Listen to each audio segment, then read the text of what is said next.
Top quality और consistent performance के लिए सिर्फ सिल्वर पंप्स एंड मोटर्स, नाम याद रखना। ખેડૂતો આજે દિલ્હી કૂચ કરશે। 8 મહિના બાદ હવે ખેડૂતો દિલ્હી તરફ ફરી આગળ વધશે। ખેડૂતોએ પોતાની 12 માંગો સરકાર સમક્ષ ધરી છે।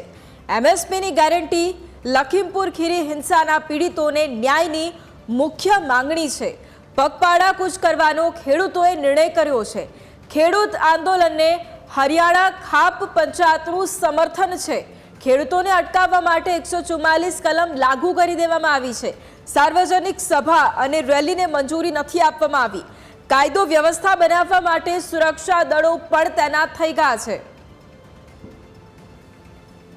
जहां से हम आज अरदास कर आगे बढ़ेंगे, जो सरकार की मर्जी है वो करे। आज 297 दिन हो गया है आप लोग धरने पे बैठे हैं और सामने पुलिस बैरिकेडिंग कर रखी है, दिल्ली जाने आपको देगी नहीं। ऐसे में क्या करेंगे आप लोग?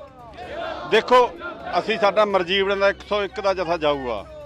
ਮਰਜੀਵੜਿਆਂ ਤੋਂ ਮਤਲਬ ਇਹ ਹੁੰਦਾ ਆਪਦੇ ਆਪ ਨੂੰ ਮੌਤ ਦੇ ਪੇਸ਼ ਕਰ ਦੇਣਾ। ਸਰਕਾਰ ਦੀ ਮਰਜ਼ੀ ਹੈ, ਸਾਨੂੰ ਗੋਲੀਆਂ ਮਾਰ ਲੈ, ਸਾਨੂੰ ਲੰਘਣ ਦੇ ਦੇਣ, ਸਾਡੇ ਤੇ ਜ਼ਬਰ ਕਰ ਲੈ, ਅਸੀਂ ਚੱਲਾਂਗੇ।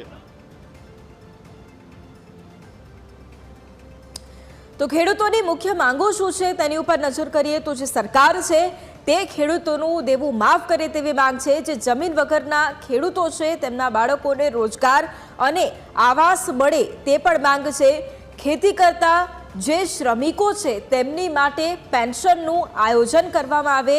વીજ દરોમાં જે વધારો કરવામાં આવે છે તે ન કરવામાં આવે તે પણ ખેડૂતોની માંગ છે। ખેડૂતોની આ મુખ્ય માંગો છે। ખેડૂતો વિરુદ્ધના કેસ છે તે પરત લેવામાં આવે। આગામી સમયની અંદર ખેડૂતો વધુ આંદોલન કરવાના છે। લખીમપુર ખીરી હિંસા જે થઈ હતી તેના જે પીડિતો છે તેમને ન્યાય મળે તે પણ તેમની મુખ્ય માંગ છે।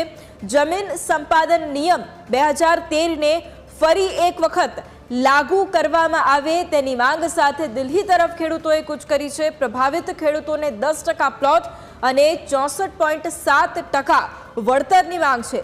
અગાઉના જે ખેડૂત આંદોલન હતા તેમાં મૃતક ખેડૂતના પરિવારને પણ વળતર આપવામાં આવે। આ સાથે એમએસપી માટે કાયદાકીય ગેરંટી મળે તેની પણ માંગ છે।